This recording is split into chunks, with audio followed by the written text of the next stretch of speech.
Assalamualaikum warahmatullahi wabarakatuh.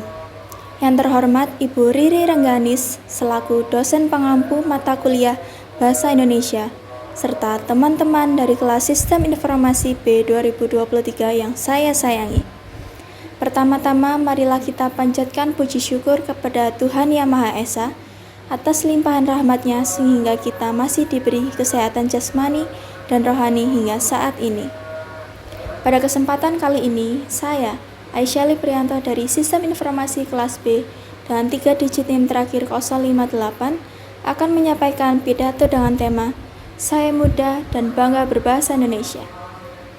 Hadirin yang saya hormati, seperti yang kita ketahui, Indonesia merupakan negara yang memiliki beragam suku, agama, ras, adat, dan istiadat. Dan keberagaman ini memunculkan banyaknya perbedaan, terutama dalam hal komunikasi, karena setiap daerah memiliki bahasa daerahnya masing-masing. Lalu, bagaimana cara kita terhubung dengan masyarakat yang memiliki perbedaan bahasa tersebut? Kita bisa berkomunikasi dengan menggunakan bahasa Indonesia. Bahasa Indonesia menjadi lingua franca atau bahasa pemersatu untuk berkomunikasi dengan masyarakat yang memiliki keberagaman bahasa. Dengan menggunakan bahasa Indonesia, dapat menumbuhkan jiwa nasionalisme dan juga semangat Sumpah Pemuda pada diri kita.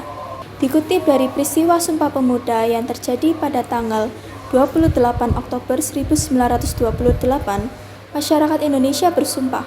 Pertama, kami, putra dan putri Indonesia, mengaku bertumpah darah yang satu, tanah air Indonesia.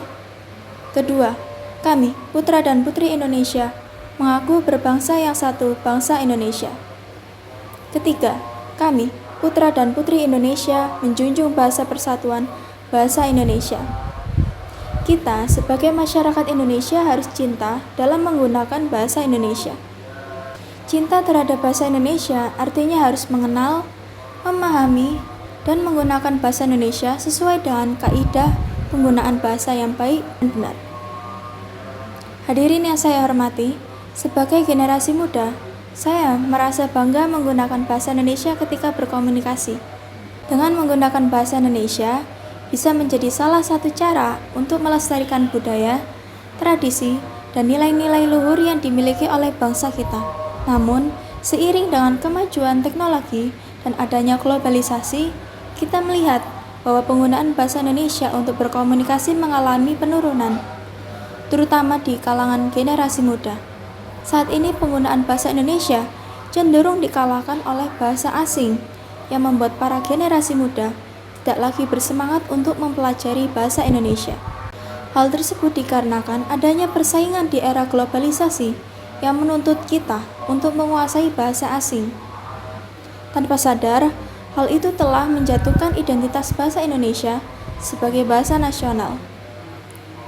Hadirin yang saya hormati, kita harus ingat bahwa bahasa adalah cerminan identitas kita sebagai bangsa. Oleh karena itu, menjaga eksistensi bahasa Indonesia merupakan kewajiban seluruh masyarakat Indonesia, terutama kita sebagai generasi muda. Lalu bagaimana caranya? Kita bisa menjaga eksistensi bahasa Indonesia dengan menjadikan bahasa Indonesia sebagai bahasa utama dalam berkomunikasi. Tidak hanya berkomunikasi secara verbal, melainkan dalam bentuk tulisan. Selain itu, kita dapat mengikuti berbagai kegiatan budaya dan seni yang berkaitan dengan bahasa Indonesia, sekaligus untuk mempelajari bahasa Indonesia untuk menambah kosakata-kosakata yang baru. Dengan demikian, mempelajari bahasa Indonesia adalah cara yang harus ditempuh agar kata serapan asing dapat diminimalisir penggunaannya dan bisa menjaga eksistensi bahasa Indonesia untuk tetap ada. Hadirin yang saya hormati, mungkin tidak banyak yang dapat saya sampaikan melalui pidato kali ini. Tetapi, saya berharap dengan pidato ini, semakin banyak generasi-generasi muda yang sadar akan menambah kebanggaannya dan mencintai budaya asli Indonesia dengan menggunakan bahasa Indonesia sebagai bahasa persatuan bangsa Indonesia. Demikian yang dapat saya sampaikan. Mohon maaf apabila ada kekurangan dan kesalahan dalam pidato yang saya sampaikan. Akhir kata saya ucapkan terima kasih. Wassalamualaikum warahmatullahi wabarakatuh.